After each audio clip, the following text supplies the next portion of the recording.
Hello manager. Good morning sir. Good morning. ఇంటికి వచ్చారేమిటి? నేను ఆఫీస్కి వస్తున్నాగా. అడ్వాన్స్ ట్యాక్స్ నోటీస్ వచ్చింది సార్. దానికి అంత కంగారు ఎందుకు? వెంటనే కట్టేయండి.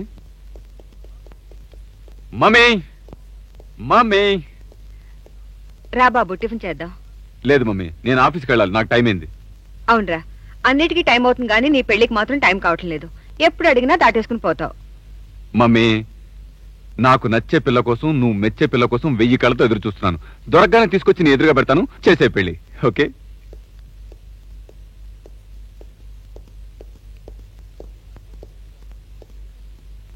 మీ పర్సనల్ సెక్రటరీ జాబ్ కోసం ఇంటర్వ్యూకి పిలిపించాం సార్. ఐసి. మీరంతా కూర్చోండి, ఒక్కొక్కరిని పిలుస్తాం.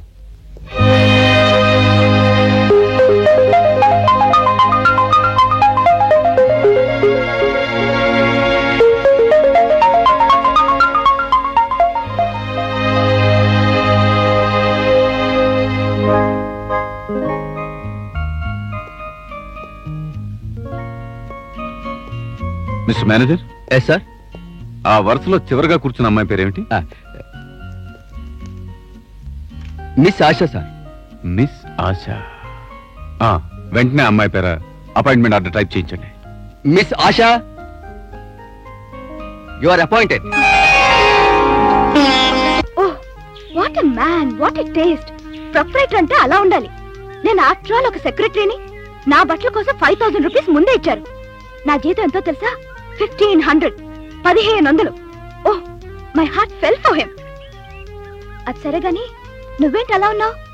నా సంతోషం నీకు సంతోషాన్ని కలిగించడం లేదా? నాకు సంతోషంగానే ఉంది, కానీ ఒకటే బాధ. బాధ ఎందుకు? ఏమీ లేదు. అదేమో నన్ను నీలాగే ఒక అందమైన అమ్మాయిలాగా పుట్టించుంటే నాకు నీలాగే ఒక మంచి ఉద్యోగం దొరికేది. నాకు నీలాగే 5000 అడ్వాన్స్ ఇచ్చేవారు, నెలకు 1500 జీతం ఇచ్చేవారు. బహుశా ఇంకో 500 ఎక్కువ కూడా ఇచ్చి ఉండేవారు. బెటర్ పర్సనాలిటీ కదా. అంతగా నవ్వుతున్నా నా గుండెల్లో రగులుతున్న అగ్నిపర్వతాలను ఎవరు గమనించగలరు? ఆశాకి ఉద్యోగం వచ్చిందని ఆనందించనా, నాకు రాలేదని బాధపడ్డా. అసలు మనిషి బ్రతకాలంటే ఉద్యోగమే చేయాలి. మన కళ్ళ ముందు ఎంతో మంది ఎన్నో రకాల పనులు చేసి బ్రతకడం లేదా? కడుపు నింపగల ఏ పనైనా ఉద్యోగం క్రిందే లెక్కన్నారు పెద్దలు. That's called dignity of labour. అందుకే నేను ఒక బార్లో సేల్స్మన్ గా చేరాను.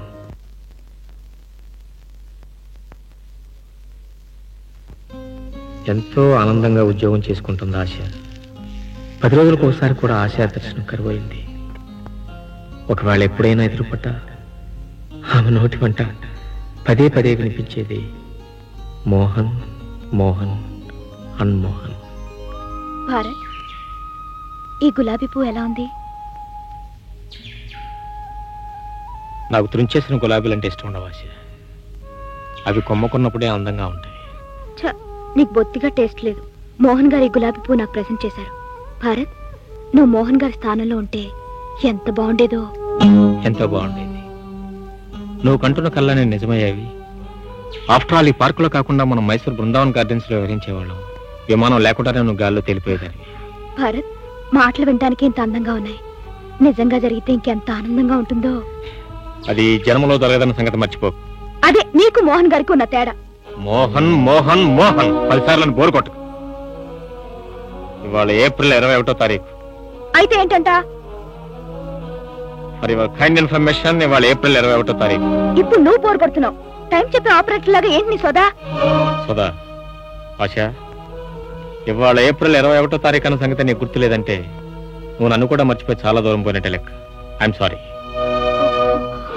మై గాడ్, ఇప్పుడు గుర్తొచ్చింది. భారత్, సారీ భారత్. భారత్, ఇవాళ ఏప్రిల్ 21. 4 సంవత్సరాల క్రితం మన ఇద్దరం మొదటిసారిగా కలుసుకున్న రోజు. ప్రతి సంవత్సరం ఎన్ని పనులున్నా అన్ని పనులు మానుకుని మన ఇద్దరం కలుసుకునే రోజు. Oh my god. ఏమైంది? భారత్, ఇవాళ నాకు ఆఫీస్ ఉంది. వెళ్ళకపోతే మోహన్ గారు కోపడతారు. వెళ్ళు. కరెక్ట్ గా నేను 4 గంటలకు వచ్చేస్తాను. నువ్వు గోపాల్ కలిసి నా కోసం వెయిట్ చేయండి. అందరం కలిసి డిన్నర్కి వెళ్దాం. ఓకే?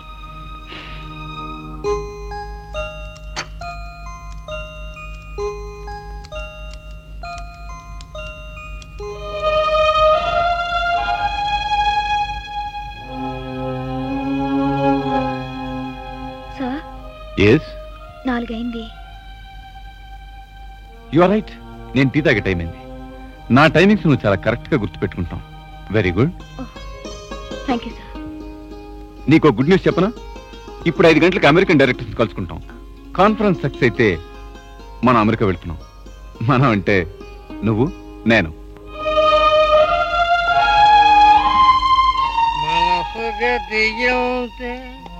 మనిషి బ్రతుకంతే, మనసు మనిషికి సుఖము లేదంతే. బ్రదర్, ఈవేళ బస్సు లేట్ అయిపోయింది. బస్సు వస్తే నన్ను కాస్త నిద్ర లేపుతావా? అలాగే. మర్చిపోదా మనసు. ఆశా, ఇంత ముఖ్యమైన కాన్ఫరెన్స్ ఇలా నిమిషాల్లో సక్సెస్ఫుల్ గా తేలిపోతుందని నేను అనుకోలేదు. ఇదంతా నువ్వు ఆఫీసులో అడుగుపెట్టిన వేళ విశేషం. అంతా మీ అదృష్టమేనండి. Yes, I know, I'm very lucky. So మన అమెరికా వాళ్ళ program confirm? 100%. Get in. Thank you.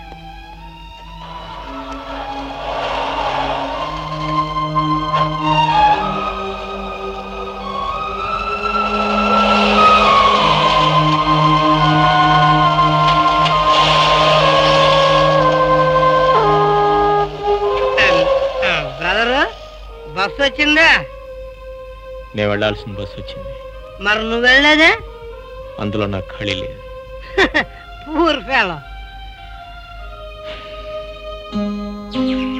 అబ్బా, నీ మొహం చూడలేకపోతున్నాను. నేను 4 గంటలకు రాలేదని 100 సార్లు సారీ చెప్పాను. ఇంకా మాట్లాడపోవడం ఏంటి? భారత్, ఈ రోజు నాకు చాలా సంతోషంగా ఉంది. ఎందుకో చెప్పు చూద్దాం. అది తెలుసుకోవాలంటే ఈ భరత్ నీ మోహన్ రూపం ఎత్తాలి. అయినా ఈ మధ్య ఎందుకో తెలియదు కానీ ఆశలన్నీ ఆకాశంలోనే ఎగురుతున్నాయి. ఆ ఆకాశం అంటే గుర్తుకొచ్చింది. కొద్ది రోజులు నేను నిజంగానే ఆకాశంలో ఎగరబోతున్నాను. ఏహే, మీ మోహన్ గారు ఏమైనా రెక్కలు తగిలిస్తున్నారా? అవును, నేను ఆఫీస్ లో అడుగుపెట్టిన వేళ విశేషం. ఎప్పటి నుంచో పెండింగ్ లో ఉన్న అమెరికా టూర్ ప్రోగ్రామ్ నిన్నే ఫైనలైజ్ అయింది. అందుకని ఆయనతో పాటు నన్ను అమెరికా తీసుకెళ్తానన్నారు మోహన్ గారు. ఓ మై గాడ్, టైం అయిపోయింది. భారత్, నేను వెంటనే వెళ్ళాలి. ఎక్కడికి? అమెరికానా? కాదు, పాస్పోర్ట్ ఆఫీస్ కి. ఇలా పాస్పోర్ట్ చేతికి రావడం ఏంటి, అలా విమానంలో కాలు పెట్టి జై అని అమెరికా ఎగిరి వెళ్ళిపోతాను. తన ఆశను నిజం చేసుకోవడానికి ఆశ మోహన్ వెంట ఆకాశంలోకి ఎగిరి వెళ్ళిపోయింది. ఆశ వెళ్ళిపోవడంతో నా జీవితంలో ఒక అధ్యాయం ముగిసిపోయిందనుకున్నానే కానీ అంతస్తులుగా పెరుగుతున్న ఈ బిల్డింగ్లో మరో అధ్యాయం మొదలవుతుందని ఊహించలేదు.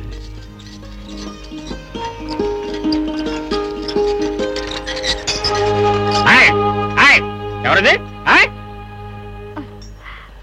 అగా ఏం పిల్ల, వయసు వచ్చింది, ఈ పాటికి పెళ్లి చేస్తే 4 పిల్లలు తల్లివేయదానివి, అవకాశం ఉంటే అమ్మమ్మ కూడా అయ్యేదానివి, సూపర్వైజర్ నా మీద పట్టేస్తావు. బుద్ధి లేదు నీకు? తప్పైపోయింది సూపర్వైజర్ గారు. పై నుంచి దిగుతున్నాను కదా, కింద వాళ్ళు కనపడలేదు. అమ్మగారు దివి నుంచి భూమి దిగుతున్న దేవకన్య. నీ కళ్ళు నార్మల్ గా లేవు, నెత్తికెక్కరే. ఇగో, నువ్వు నా బట్టలని మట్టి చేసావు కదా, నేనేం చేయను. విప్పేయండి, ఉతికేస్తాను. నలుగురు చూస్తే ఏమనుకుంటారు? ఇగో, ఈసారి కానీ మట్టి వేసావంటే నేను ఉతకడమే కాదు, ఇస్త్రీ కూడా చేస్తా. ఇస్త్రీ. కోపడకండయ్యా, మనుషులందరూ మట్టిలో నుంచి పుట్టారు కదా, మరి మనం మట్టిలోనే పనిచేస్తున్నాం. కాస్త మట్టి పైన పడితేనే ఆశ్రయించుకుంటే ఎలా? నాకంటే ఎర్రగా, చూడ చక్కగా, ఆడపిల్లల కన్నా అందంగా ఉన్నారు కదా, అందుకే కడుపు మంటిపోయి మట్టి పోసాను. తప్ప? ఓహో, అలాగా. అదైతే తప్పలేదు.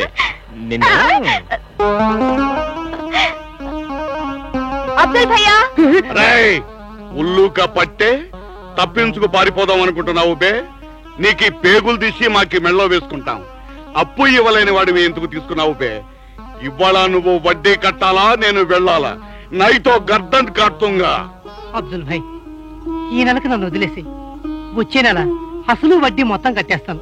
పోయిన నెల ఇదే అబద్ధం చెప్పావు, మళ్ళీ అబద్ధం చెప్తావు బే? నీదే భాయ్, నే చెప్పేది అబద్ధం కాదు భాయ్. అమ్మ చచ్చిపోయింది. ఇంటి నిండా బంధువులు, అంతా ఖర్చు, అందుకే ఇవ్వలేకపోయాను భయ్యా. అవును అబ్దుల్ భయ్యా, పాపం సుబ్బారావు పిల్లలు కలవాడు, చాలా కష్టాల్లో ఉన్నాడు. ఈ మాట ముందు చెప్పి ఏడవలేకపోయావు. బెవకూఫ్ కా బచ్చా. జా ఖైరో, అమ్మా దినం ఎప్పుడు చేస్తున్నావు? వచ్చే శుక్రవారం. లో అమ్మా దినం బాగా చెయ్యి. అలాగే భయ్యా. మాకి ఇంటికి వస్తాం, అమ్మా ప్రసాదం మాకి కొంచెం పెట్టు. దీనికి వడ్డీ అక్కర్లేదు, అస్సలు ఇస్తే బస్. జా. నమస్కారం భయ్యా, నమస్కారం.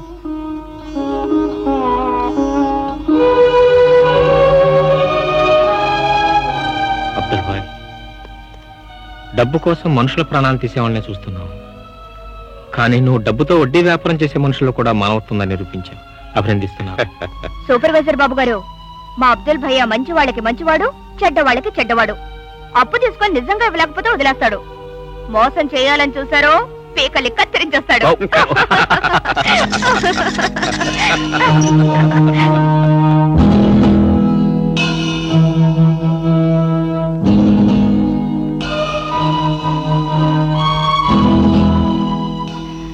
సూపర్వైజర్ బాబు గారు, నేను ఇంటికి వెళ్ళాలి. రేషన్ కొట్టుకెళ్ళి రేషన్ కొనుక్కోవాలి. నన్ను వదిలిపెట్టండి బాబు, నేను వెళ్ళి మళ్ళీ వస్తాను. అలాగే అబ్దుల్ భాయ్, ఆ ముసలతను ఎవరు? తులసికి అతని సంబంధం ఏంటి? అతను చూడగానే గజగజలాడిపోతే ఎందుకు అలా పరిగెత్తిన కారణం ఏంటి? ఆడపిల్ల కదా భయ్, అందుకే ఏదో భయం. ఎవరి బ్రతుకులు వాళ్ళవి, ఎవరి భయాలు వాళ్ళవి. అబ్బబ్బబ్బా, ఏమైందిరా? ఎందుకు ఏడుస్తున్నావు? ఏమిటయ్యా, పాల సీసాల పాలైపోయా? లేదమ్మా, ఆకలేచి ఏడుస్తా ఉంటే పాలు పట్టబోయా. అవి చేదవని చేయి జారి సీసాగా అత్త పగిలిపోయింది. ముందు గొడవ చూడు. కాస్త జాగ్రత్తగా ఉండొచ్చు కదయ్యా. సీసా 3 రూపాయలు, పాలేమో 1 రూపాయి. అమ్మమ్మమ్మమ్మా, ఊరుకోనన్నా, ఊరుకోరా. ఊరుకోమ్మా, ఊరుకో. నా బాబు ఊరుకోనన్నా, ఏడవకనన్నా, ఊరుకోరా.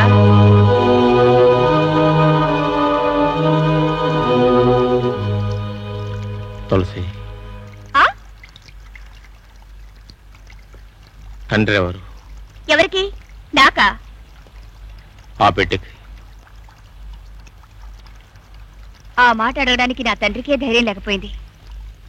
కన్న తండ్రి కాబట్టి ఆ మాట అడగడానికి ధైర్యం లేకపోయింది. అవును బాబు, బిడ్డ చేసిన పాపాన్ని ఏ తండ్రి మాత్రం ధైర్యం చేసి బయట పెట్టుకోగలడు? నా ప్రశ్న సమాధానం రాలేదు. ఇంత దగ్గరగా ఈ ప్రశ్న అడిగిన మొట్టమొదటి మనిషి మీరే బాబు. అయితే చెప్పు.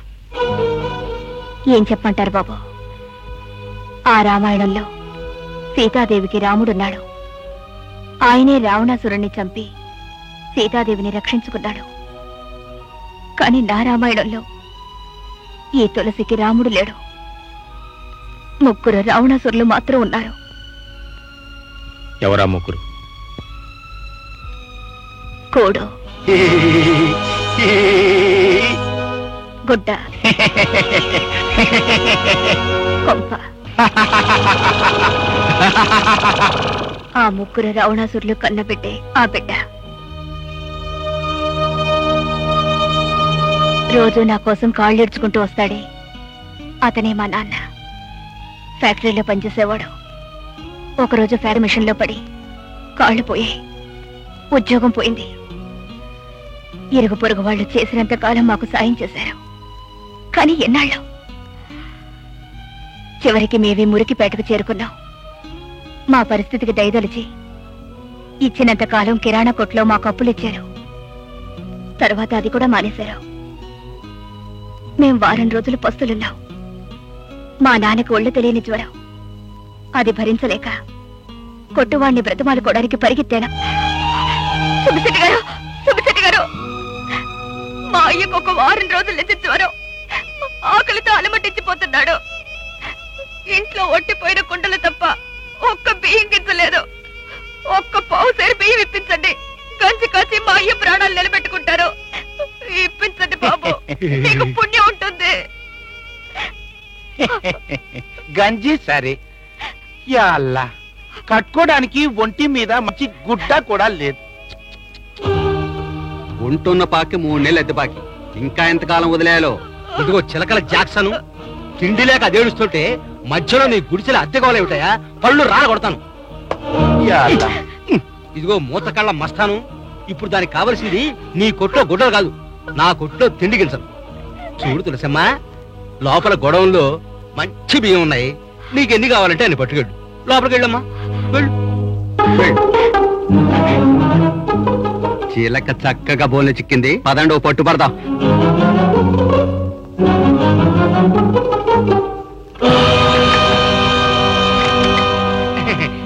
ఏంటే కాసిన బియ్యమే తీసుకున్నావు, ఇంకా తీసుకో. చాలు బాబు. టైరు, నీకి అవసరం తీరిపోయింది, మరి మాకి అవసరం తీరాలిగా. ఏంటి బాబు? తులసి, ఏమీ తెలియనట్టు మాట్లాడమాక. చేరు బియ్యం ఊరికినే ఇచ్చేయడానికి నేను అన్న పిచ్చోడ్నా? మరి సొగసైన నీ అందం నంచుకుందామని లంచం ఇచ్చానంతే.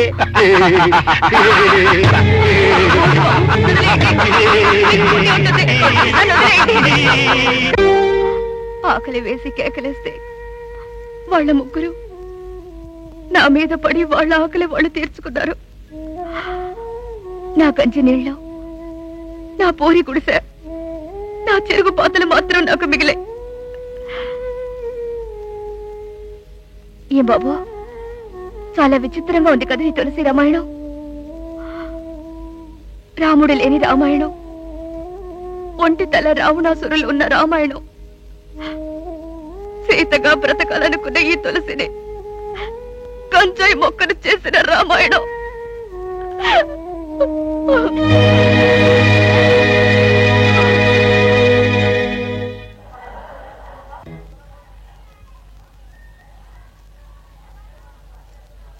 తులసి ఆవ్, తులసి ఆవ్. ఏంటి మూత కళ్ళ బస్తాను? యా అల్లా, క్యా బాత్ హై తులసి, మాకే నీ మీద ఉన్న మొహబ్బత్ మర్చిపోయి మాట్లాడుతున్నావు. ఏ దేఖో షర్ట్, హమారా బచ్చా కే లియే, సమझा नहीं, మన్ కి బిడ్డ కోసం. తులసి, మన్ కి బిడ్డ పేరు ఏం పెట్టినావు? దేఖో, ఆడు పుట్టింది ముగ్గురికి అయినా పేరు మాత్రం మంది ఉండాలి. మేరా బాప్ కా నామ్ చిన్న మీరా, అచ్చా హైనా, ఓ రకో దానికి పెట్టు. నీ మనవడికి ఏం పేరు పెట్టావు మూత కళ్ళ మస్తాను? క్యా మన్మడ్? నాకీ కూతురికి పెండ్లే కాలేదు, మన్మడ్ ఎట్లా వస్తాడు? పెళ్లి కాకముందే నీ కూతురికి కడుపొచ్చింది, అది తీసేయడానికి దాన్ని హాస్పిటల్లో చేర్చావు. నువ్వు షూ అన్నా నిజం అబద్ధం కాదులే. నా కొడుకు పేరేమిటని అడిగావు కదా, మరి నీ కూతురికి బిడ్డ పుడితే ఏం పేరు పెడతావు? చిన్న మీరానా, లేకపోతే నీ తాత పేరు పెద్ద మీరానా? ఎందుకు రా గావు కేకలేస్తావు? పంది కన్నట్టు నువ్వు కన్నావు కదరా నాలాంటి వాళ్ళ నలుగురు ఆడపిల్లల్ని. వాళ్ళు నాలాగే తాళిబుట్టు లేకుండా తల్లు లేనప్పుడు నా బాధ ఏమిటో నీకు తెలిసొస్తుందిరా. మీరు ముగ్గురు కలిసి కుక్కలై నా శరీరాన్ని ముట్టినా ఆ మలినం నా బిడ్డ కంటలేదురా. వీడు ఏ తప్పు చేయని ఈ తులసి రక్తాన్ని పంచుకొని పుట్టాడు. అందుకే వాణ్ణి అల్లా అంటాను, యేసుక్రీస్తు అంటాను, వెంకటేశ్వర అని పిలుచుకుంటాను.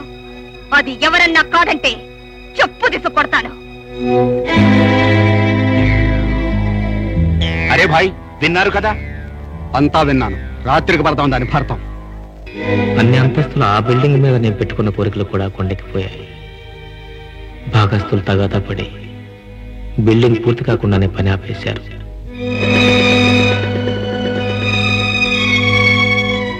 భారత్, ఉద్యోగాల కోసం ప్రయత్నం చేసి చేసి అలసిపోయాను. ఇక నా వల్ల కాదురా. నువ్వు అనుగ్రహిస్తే నాకు సత్యానికి కూడా ఉద్యోగాలు వస్తాయి.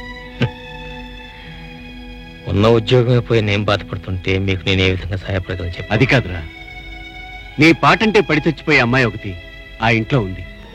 నువ్వు హాల్లో వచ్చి అలా నిలబడితే చాలు, మనందరికీ ఉద్యోగాలు వస్తాయి. ప్లీజ్.